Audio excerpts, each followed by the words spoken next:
Baru-baru ini tersebar sebuah video yang memperlihatkan seorang wanita bernyanyi saat pengajian.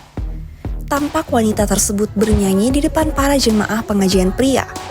Video berdurasi beberapa detik ini memperlihatkan seorang wanita mengenakan gamis berwarna hitam. Wanita tersebut tampak bernyanyi di depan jamaah pengajian pria. Dilansir dari merdeka.com, diketahui peristiwa tersebut terjadi di Ponpes Mambaul Hikam 2 Blitar, Jawa Timur. Para jemaah pria yang hadir tampak duduk menyaksikan penampilan wanita tersebut. Ditelusuri, peristiwa ini merupakan pengajian dai muda bernama Agus Muhammad Ikdam atau yang akrab disapa Gus Ikdam. Majelis ini dirintis sejak 2019.